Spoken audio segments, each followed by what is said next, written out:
चाय पीते हुए मैंने मिसेज सक्सेना को बताया कि मुझे अब तक के केस के बारे में क्या पता था, लेकिन फिलहाल मैंने सक्सेना के जारा के प्रति हरकतों के बारे में नहीं बताया था, और इसलिए हम यहाँ हैं, जारा को जानने वाले हर व्यक्ति से बात करने के लिए। जब तक हम असली हत्यारे को नहीं पकड़ लेते, पुलिस निर्दोष चौकीदार को नहीं छोड़ेगी, मैंने कहा। लेकिन मुझसे बातें क्या क्यों करें? मिसेस सक्सेना ने हैरानी भरे अंदाज में कहा। मैं उनसे मुश्किल से मिली हूँ, शायद 1 या 2 बार। जब मैं प्रोफेसर सक्सेना से ऑफिस में मिलने गई थी, वह एक अच्छी लड़की लगती थी। क्या प्रोफेसर सक्सेना अपने छात्रों के साथ दोस्ताना व्यवहार करते थे? सौरभ ने पूछा। श्रीमती सक्सेना हैरान दिखी। खास तौर पर नहीं, वह अपने काम में इतना खोया रहता है। वह आमतौर पर मिलनसार व्यक्ति नहीं है। अगर आप मुझसे पूछे तो वह हमेशा थोड़ा चिड़चिड़ा रहता है, श्रीमती सक्सेना ने कहा। क्या वह कभी अपने पीएचडी छात्रों से उनके हॉस्टल में मिलने गया था? कभी नहीं, वह डीन और उनके गाइड हैं, वो ऐसा क्यों करेंगे? श्रीमती सक्सेना ने मेरे सवाल से कुछ नाराज होते हुए कहा। सौरभ ने कहा, श्रीमती सक्सेना, सर पिछले 3 महीनों में जारा से मिलने उसके हॉस्टल में 8 बार गए हैं। क्या वह हॉस्टल के रजिस्टर में है? मैंने कहा। मुझे आपको यह बताते हुए दुख हो रहा है, मिसेस सक्सेना, लेकिन मुझे लगता है कि सर को जारा में कुछ ज्यादा ही दिलचस्पी थी। अतिरिक्त? कुछ ज्यादा ही? उसने उलझन में कहा। 40 की उम्र में श्रीमती सक्सेना ने शायद एक सुरक्षित कैंपस जीवन जिया होगा। विवाद या घोटाले के बारे में उनका विचार यह होगा कि अगर नौकरानी लगातार 2 दिन काम से भाग जाए। मैंने शांति से कहा। वह जारा के साथ रिश्ता चाहता था। उनसे कई बार उसके सामने प्रस्ताव भी रखा। क्या? मिसेस सक्सेना ने चौंक कर कहा। रसोई में प्रेशर कुकर की सीटी ने हमारी बातचीत में खलल डाला। प्रेशर कुकर में काली दाल है, सौरभ ने रसोई की ओर सूंघते हुए कहा। मैंने उसे घूर कर देखा। मिसेस सक्सेना भड़क उठी। क्या तुम पागल हो? मेरे पति अपने क्षेत्र में दुनिया के सबसे अच्छे शोधकर्ताओं में से एक हैं। तुम कुकर में फिर तो फिर तभी कुकर में फिर से सीटी बजने लगी। सौरभ सोफे से उछल पड़ा अ, सौरभ सोफे से उछल पड़ा। मैं गैस बंद कर देता हूँ, मिसेस सक्सेना, उसने कहा। काली दाल के लिए 2 सीटी ही काफी हैं, है ना? उसने गंभीरता से सिर हिलाया। मुझे खेद है कि मैं आपको यह बता रहा हूँ, मिसेस सक्सेना, मैंने सहजता से कहा। यह 100% बकवास है, 101%। क्या इसका तुम्हारे पास कोई सबूत है? उसने कहा। अगर खबर ने आपको असहज कर दिया है, तो सबूत आपको और भी अधिक असहज कर देंगे। इसका सबूत क्या है? मैंने अपना फोन उसके सामने बढ़ाया। उसने जल्दी से ईमेल पढ़ा और मेरा फोन लौटा दिया। सौरभ रसोई में आ गया। सौरभ रसोई से वापस आ गया। हम सब कुछ सेकंड के लिए अजीब सी खामोशी में बैठे रहे। मैंने कहा, मैं आपकी शादी खराब करने के लिए यहाँ नहीं आया हूँ। अब बहुत देर हो चुकी है, उसने कहा। उसने अपना फोन उठाया और अपने पति को फोन किया। घर आओ। जब उसने उत्तर दिया, श्रीमती सक्सेना बोली, नहीं, अभी अभी आओ। मैंने कहा था कि अभी घर आओ। मुझे सीनेट की बैठक की परवाह नहीं है, तुम अभी घर आओ, विनीत। यह मेरी और मोड़ी। उसने कहा, तुम्हें क्या चाहिए? आपकी मदद, सच जानने में, मैंने कहा। क्या सच? तुम्हारे पास सबूत है? तुमने मेरी जिंदगी पहले ही बर्बाद कर दी। मैं उसे बताना चाहता था कि यह प्रोफेसर ही था जिसने सब कुछ बर्बाद किया था, मैंने नहीं। हालांकि मैंने एजेंटे पर टिके रहने का फैसला किया। आपके पति ने ज़ारा लॉन को मार दिया होगा। क्या? विनीत, तुम लोगों को क्या हो गया है? मेरा पति किसी से संबंध बनाने की कोशिश कर रहा था, और अब बोल रहे हो कि क्या वह हत्यारा है? कृपया शांत रहो, श्रीमती सक्सेना, सौरभ ने कहा, और केशव की बातें सुने। मैडम, उसका मकसद साफ था। जारा पीएचडी की डिग्री मिलने के बाद उसका पर्दाफाश कर सकती थी। उसके पास मौका था। वह कैंपस में रहता है। वह रात में घर से निकलकर हिमाद्री के पास जा सकता था। वह खिड़की से जारा के कमरे में घुस सकता था, उसे मार सकता था और भाग भी सकता था, किसी के भी सामने आने से पहले। मैंने कहा, अगर मुझे पता चल गया होता तो हो सकता था कि वह अपने बिस्तर पर वापस आ गया होता। तुम्हारा मतलब है हमारा बिस्तर? श्रीमती सक्सेना ने कहा। हाँ मैम, हम विनीत की बात कर रहे हैं। वह आईआईटी और स्टैनफोर्ड गया। क्या आपको सच में ऐसा लगता है कि वह ऐसा कर सकता है? मिसेस सक्सेना ने कहा। क्या तुम्हें सच में लगता है कि तुम्हारा पति एक पीएचडी छात्रा का यौन उत्पीड़न कर सकता है? सौरभ ने कहा। श्रीमती सक्सेना चुप हो गई। मैडम, यह आपके लिए बहुत ज्यादा हो सकता है, लेकिन हमें सच जानना है, मैंने कहा। क्या क्या आपके पति उस रात घर से चले गए थे? मैंने पूछा। इससे पहले कि वह जवाब दे पाती, दरवाजे की घंटी बज उठी। श्रीमती सक्सेना उठी और दरवाजा खोला। प्रोफेसर सक्सेना लगभग धीमी गति से अंदर आए, क्योंकि उनके बाएं पैर पर थोड़ी लंगड़ाहट थी। क्या बकवास है! जब उसने सौरभ और मुझे अपने घर में देखा तो वह चिल्लाया, तुम यहाँ क्या कर रहे हो? मेरे घर आने की तुम्हारी हिम्मत कैसे हुई? मिसेस सक्सेना प्रोफेसर सक्सेना के पास गई। इससे पहले कि वे कुछ कह पाते, उन्होंने उनके कान पर थप्पड़ मारा। पम्मी! प्रोफेसर सक्सेना ने कान पर हाथ रखकर कहा। श्रीमती सक्सेना ने जवाब में दो और थप्पड़ मारे। पंजाबी महिला का अपमान करने से ज्यादा क्रोध कहीं नहीं आता। वे झूठ बोल रहे हैं पम्मी, प्रोफेसर सक्सेना ने लगभग रोते हुए कहा। मैं जानती हूँ कि वे झूठ नहीं बोल रहे हैं, श्रीमती सक्सेना ने कहा। सौरभ और मैं जानने के लिए खड़े हुए। हमारे पास श्रीमती सक्सेना के लिए कुछ और सवाल हैं। हम बाद में आ सकते हैं, मैंने विनम्रता से कहा। नहीं, रुको, मिसेस सक्सेना ने कहा। अभी पूछो। विनीत को यही होना चाहिए। हम फिर बैठ गए। प्रोफेसर सक्सेना कान पर हाथ रखे खड़े रहे। मिसिस सक्सेना, 8 फरवरी की रात को आपके पति कहाँ थे? मुझ जैसी बेवकूफ पत्नी को क्या पता। जब मैं सो रही थी तो वे 1 घंटे के लिए चले गए होंगे।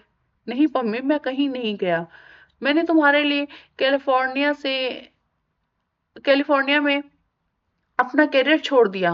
विनीत, तुम कमीने हो। मैं एक वरिष्ठ सलाहकार था। यह सब तुम्हारी देशभक्ति और शोध के जुनून के लिए, और तुम मेरे साथ ऐसा कर रही हो। पम्मी, कुछ नहीं हुआ, क्योंकि वह कुछ भी नहीं होने दिया, श्रीमती सक्सेना ने चतुराई से कहा, और हाथ उठाकर उनकी ओर कदम बढ़ाया। प्रोफेसर सक्सेना एक कदम पीछे हट गए। कृपया मुझे मत मारो, मैं तुम्हें बर्बाद कर दूंगी। तुम खूनी बदमाश हो। वह मेरी ओर मुड़ी। मुझे क्या करना होगा? क्या मुझे एक दस्तावेज पर हस्ताक्षर करने चाहिए जिसमें लिखा हो कि उस रात मेरे पति लापता थे? नहीं, प्रोफेसर सक्सेना चिल्लाए और अपने पत्नी के पैरों में गिर पड़े। यह तो हो जाएगा, है ना? उसे आजीवन कारावास की सजा के लिए पर्याप्त सबूत, श्रीमती सक्सेना ने कहा। मैंने कंधे उचका दिए। मुझे कुछ नहीं पता था। मैंने कहा, आप हमें जो भी देंगे हम पुलिस को सौंप देंगे। प्रोफेसर सक्सेना फर्श पर घुटनों के बल बैठे रहे। मैं तुमसे विनती करता हूँ। हाँ, मुझे वह पसंद थी। वह सुंदर और स्मार्ट थी। मैं कमजोर हो गया, लेकिन कुछ नहीं किया। और मैं आपकी कसम खाता हूँ, मैंने उसे नहीं मारा। तो किसने मारा? मैंने कहा, जबकि उसकी पत्नी चिल्ला रही थी। मुझ पर नहीं, मेरी कसम मत खाना। तुम गंदे आदमी हो। मुझे नहीं पता। लड़कों, पुलिस के पास जाओ, श्रीमती सक्सेना ने गुस्से में कहा। क्या किसी ने मुझे उस रात हॉस्टल में जाते हुए देखा था, या घर से निकलते हुए? मैं यह नहीं कहूंगी कि मैंने देखा था, श्रीमती सक्सेना ने कहा। मैडम, अब आप नाराज हैं। हम किसी भी चीज से ज्यादा सच्चाई जानना चाहते हैं, मैंने कहा। क्या आप कृपया शांत होकर सोचें और हमें। मिसिस सक्सेना ने मुझे बीच में टोक दिया। मैं कैसे शांत रह सकती हूँ? मैंने इस बेवकूफ के लिए $2 लाख सालाना की नौकरी छोड़ दी। यह सब इसके सिद्धांतों के लिए। मैं जाने के लिए खड़ा हुआ। हमें हमें हम तुम्हें थोड़ी एकांतता देंगे। चलो सौरभ।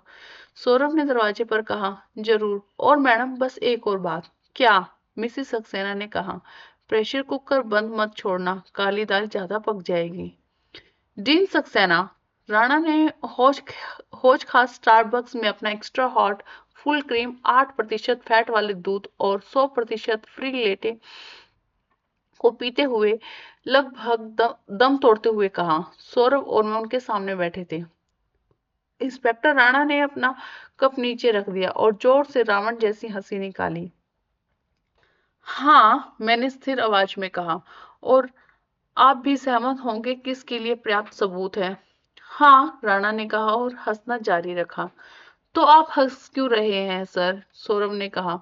जब भी वह राणा से बात करता तो उसे थोड़ा डर लगता था। मैं तुम पर नहीं हंस रहा हूँ, पूरी स्थिति बड़ी मजेदार है। वह गधा बहुत नेक बन रहा था, मुझे कैंपस में आने नहीं दे रहा था। पता चला कि वह सिर्फ एक ठरकी प्रोफेसर है, राणा ने कहा और फिर से हंसा। मैं अपने दूध के प्याले को घूरता रहा और इंस्पेक्टर की हंसी खत्म होने का इंतजार करता रहा। वह फिर बोला, चौकीदार से लेकर आईआईटी के डीन तक, वाह, क्लास जंप तो देखो। मीडिया का मीडिया को इस पर बहुत मजा आने वाला है। तो अब हम उसे गिरफ्तार कर लें, मैंने कहा। यह कैसे काम करता है? इतना आसान नहीं है। हमें निश्चित रूप से पत्नी की गवाही की आवश्यकता है कि उसका पति उस रात बाहर था, अन्यथा मुझे यकीन नहीं है। निश्चित नहीं, यह निश्चित रूप से मसाला मीडिया स्टोरी है, लेकिन डीन को गिरफ्तार करने के लिए चौकीदार को रिहा करना, अगर हम यह गलत करेंगे तो दिल्ली पुलिस को मार दिया जाएगा। तो आप उसे गिरफ्तार नहीं करेंगे? राणा ने कहा, मुझे पत्नी की गवाही दो। उसने अपनी घड़ी देखी और मुझे जाना है अभी, मुझे अपने बाल कटवाने हैं। हमने इंस्पेक्टर राणा को उनकी जिप्सी में देखा। जारा के ईमेल के बारे में क्या? मैंने पूछा। इससे सिर्फ यह पता चलता है कि प्रोफेसर एक विकृत व्यक्ति था। मैं उस पर हत्या का मामला दर्ज नहीं कर सकता। मैंने सिर हिलाया। इंस्पेक्टर ने मेरी पीठ थपथपाई। बुरा नहीं है, अच्छा काम है। मैगी, फिर से नौकरानी ने गोभी, आलू और चपातियां पकाई हैं। मैं नौकरानी के खाने से उब गया हूँ, मैंने कहा। हम अपने अपार्टमेंट की छोटी सी रसोई में खड़े थे। मैंने एक कढ़ाई में मटर, गाजर और शिमला मिर्च को भूना। मैंने सब्जियों में गरम मसाला डाला और उन्हें अच्छी तरह से मिलाया। उन्हें कलछी में इधर उधर घुमाते हुए दूसरे बर्नर पर मैंने मैगी नूडल्स के 3 पैकेट डाले। सौरभ ने बर्तन में मात्रा देखी और 2 और पैकेट डाल दिए। मैंने अपने बनाए हुए मूल्यवर्धित मैगी नूडल्स 2 कटोरे में परोसी। हम डाइनिंग टेबल पर चले गए और अपना एक डिश डिनर खाया। डाइनिंग टेबल पर तो मिसिस सक्सेना ने मना कर दिया है ना? सौरभ ने एक लंबा नूडल मुंह में डालते हुए कहा। हाँ, उसने गुस्से में ऐसा कहा था। बाद में उसने जरूर सोचा होगा। उसका पति भले ही बदमाश हो, लेकिन वह नहीं चाहती कि उसे हत्या के जुर्म में जेल जाना पड़े। तो पत्नी की गवाही नहीं होगी? हाँ, मैंने कहा और अपना कटोरा फिर से भर लिया। अगर हम प्रोफेसर को पकड़ना है तो हमें और भी ठोस सबूत चाहिए, सौरभ ने कहा। वैसे नूडल्स बहुत बढ़िया हैं, धन्यवाद। मैंने पलकें झपकाई। तुम्हें लगता है कि सक्सेना ऐसा कर सकता था? अगर जारा उसके जीवन के काम को बर्बाद कर सकती है तो हाँ, वो कर सकता है, सौरभ ने कहा। वह हॉस्टल के प्रवेश द्वार के सीसीटीवी फुटेज में नहीं दिखा। ऊपर आने का एकमात्र रास्ता आम का पेड़ है, मैंने कहा। हाँ, सौरभ ने कहा, और चूंकि खिड़की खुली थी, इसका मतलब है कि जारा ने इसे खोला। हाँ, हो सकता है। वह सोचती है कि यह बेवकूफ मुझे शुभकामना देने के लिए पेड़ पर चढ़ा है। ठीक है, कुछ और हफ्ते और मैं आजाद हो जाऊंगा। वह खिड़की खोलती है। फिर, सौरभ ने कहा, वह अंदर आता है, उसे मार देता है और चला जाता है। वापस बिस्तर पर आ जाता है, अपनी पम्मी से लिपट जाता है, कहानी खत्म। हाँ, बिल्कुल सही है ना? मैंने कहा। सौरभ ने कुछ सेकंड सोचा और फिर अपना सिर हिलाया। क्या? नहीं, ये संभव नहीं है, सौरभ ने कहा। क्या संभव नहीं है? लंगड़ाहट। वह लंगड़ाता है, सौरभ ने कहा। क्या? देखा, वह अपने घर में बहुत धीरे धीरे चला। क्या वह थोड़ा लंगड़ाता हुआ नहीं था? क्या हाल ही में उसे चोट लगी थी? पता नहीं। अपना लैपटॉप खोलो, सौरभ ने कहा। अपने हमने प्रोफेसर सक्सेना के यूट्यूब वीडियो खोजे। उनमें से ज्यादातर इंजीनियरिंग कॉन्फ्रेंस में की गई बहुत उबाऊ बातचीत थी, जो कि एक तरह से एक बहुत ही उबाऊ बातचीत भी हो सकती है। अनिद्रा के इलाज के लिए वीडियो। कुछ महीने पहले के एक वीडियो में हम उन्हें स्टेज की तरफ बढ़ते हुए देख सकते थे। यह सिर्फ उस दिन की बात नहीं है। वह तो लंगड़ाता ही है, मैंने कहा। सौरभ चुप रहा और कुछ और वीडियो देखने लगा। कुछ मिनट बाद मैंने कहा, वह आम के पेड़ पर नहीं चढ़ सकता था। हाँ, सौरभ ने कहा। मेरे लिए यह बहुत मुश्किल था। अगर आपका एक पैर ठीक नहीं है तो असंभव है। यह सक्सेना नहीं है, मैंने कहा और लैपटॉप को जोर से बंद कर दिया। मुझे राणा को बताना चाहिए। मैं इंस्पेक्टर को फोन करने के लिए दूर चला गया। सौरभ ने तब तक इंतजार किया जब तक मैंने कॉल खत्म नहीं कर दी और वापस डाइनिंग टेबल पर नहीं आ गया। उसने क्या कहा? हम बेवकूफ हैं। अगर उसने डीन को गिरफ्तार किया होता तो हम उसकी बहुत बदनामी करवा देते। सच है। और कुछ? बस इतना ही, और कुछ स्नेहपूर्ण दिल्ली वाली गालियां, मैंने कहा।